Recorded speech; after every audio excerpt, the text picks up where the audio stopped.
For the security model based on the database roles, then under the model, the application actually does the authentication of the application users. And for that, the application maintains all the users in the table, assigns roles to each user. Then the roles have specific privileges assigned to them. With that, you have to have a proxy user to activate the assigned roles, and then all the roles are assigned to the proxy user. In order to do this in Oracle, you of course create your users.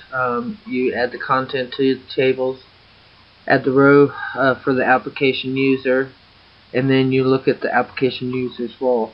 Then you activate the role for the specific session that will be using it.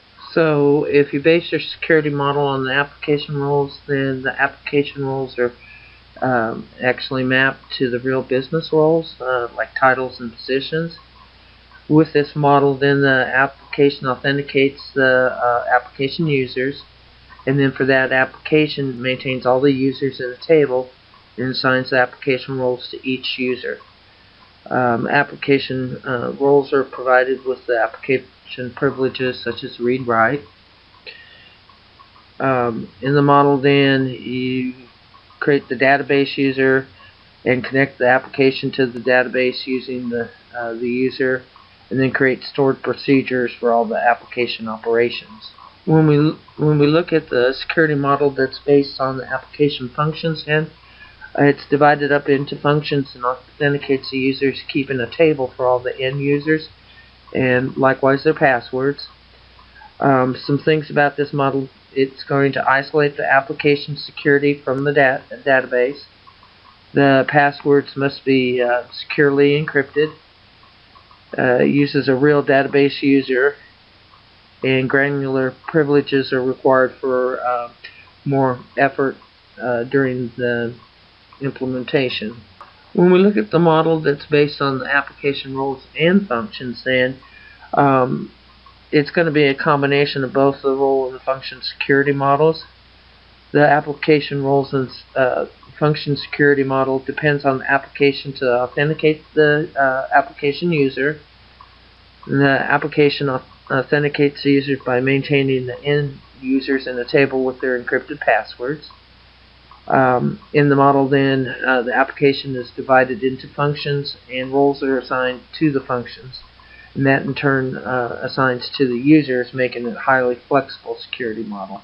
Now, when we look at the security model that's based on the application tables, it's going to depend on the application to authenticate the users by maintaining all end users in a table with their encrypted passwords.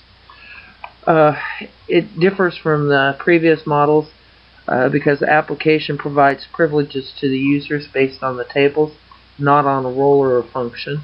So there's a major difference there. And it's set up a little different for SQL. So some key things we got to remember is that the application user is just a record that's created for a user within the application schema itself. It doesn't have the database privileges or role assigned to it. When we looked at the access matrix, then the columns were representing objects and the rows were representing subjects. And then the authorization cell is a crossing between the columns and the rows. When we looked at the models, then for the database roles, the application authenticates the application users, and then the application maintains all the users in the table and assigns a role to each, and the roles have specific privileges assigned to them. When we look at the based on application roles, the roles are mapped to the real business titles, and under that model, the application authenticates the application users. The application maintains all the users in the table and assigns the application roles to each. And then the application roles are provided application privileges like the read and write. When we look at the function application function model, then it's divided into the application is divided into functions and authenticates users, keeping a table for all the end users and their passwords.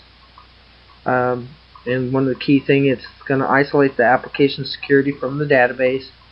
Passwords have to be encrypted, and it uses a real database user. And then when we look at the combination model of the roles and the functions at the application level, it's a combination of the two. And with it, it depends on the application to authenticate the application users, and then the application authenticates the users by maintaining all the end users in the table with their encrypted passwords. And then if we look at the table level, it's going to depend on the application to authenticate the users and maintain all the end users in the table with their encrypted passwords. But unlike the other models, the application provides the privileges to users based on the table and not a role or function.